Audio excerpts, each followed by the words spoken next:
මගේ දෙයක් දානමේදී බයික් එක කකුල උඩට වැල්ලා ඒ කියන්නේ ඇවිද ගන්නව බැරුව හිටියේ. ඊට පස්සේ මේ අර කෑගල්ලේ එක තැනකින් දාගත්තා. ඊට පස්සේ මං ඒතර කැම්ප් එකේ හිටියේ. කැම්ප් එකේ ඉන්නකොට මට පීටි වලට උදේ පොලිං එන්න බැරුව හිටියේ. එක තැන උඩ පැන ඉඳලා ඉවරලා ආපහු වාඩිලා එහෙම ඉඳලා ඉවරලා ඊට පස්සේ අර මෙඩිකල් එකේදී අර ඇඳේ රෙස්ට් කරන් දීලා ඉවරලා ඊට පස්සේ නිකම් ඉඳලා ඉවරලා මෙතන එහෙම ගල් ගහලා ඉවරලා හිටියේ. ඉඳලා ඉවරලා ඊට පස්සේ මේ টয়ලට් එකේ ගිහලා වාඩි වෙනකොට විලුඹ අඩිය තියන්නවත් බැරුව හිටියේ.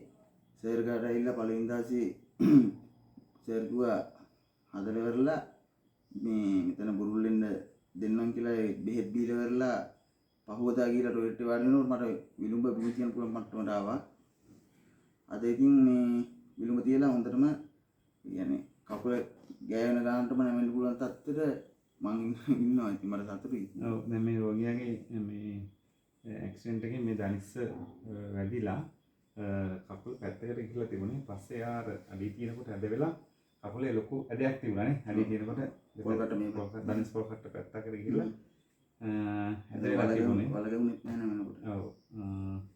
දැන් අපි මේකට අපේ පාරම්පරික බෙහෙත් භාවිතා කරලා පේශිපටක ප්‍රසාරණී තෙල් එකයි භාවිතා කරලා මාංශ පේශි රිලැක්ස් කරලා ඊට පස්සේ දැන් අපි අද වෙනකොට දෙවෙනි දවසේ නේද? ඔව් අද දෙවෙනි දවසේ මේනකොට රෝගියාගේ පළවෙනි දවසේ අපි කකුලේ ඇදේ හැදුවා.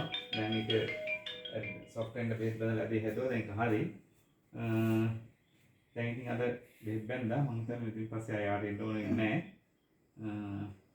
විලුඹේ තිබුණ අපහසුතාවය හරි ගිහිල්ලා දැන් හරි ගිහිල්ලා තියෙනවා. කොච්චර කාලෙද දැන් ඔක වෙලා 2019 නේ. ඒ කියන්නේ 2019 2025 නේ. ඔව්. එතකොට ඔව් හිතුයි. ඉතින් මේ එච්චර කාලයක් තිස්සේ තිබුණ රෝගයක් අපි අපේ බෙහෙත් වල පාරම්පරික බෙහෙත් වල බලය තමයි දවසක් දෙකක් ඇතුළත ඒක ආපහු තිබුණ තත්ත්වයට ගන්න පුළුවන් මට්ටමට ඇවිල්ලා තියෙනවා දැන්. ඒක තමයි මේකේ තියෙන පාරම්පරික රේඛනයේ තියෙන විශේෂත්වය.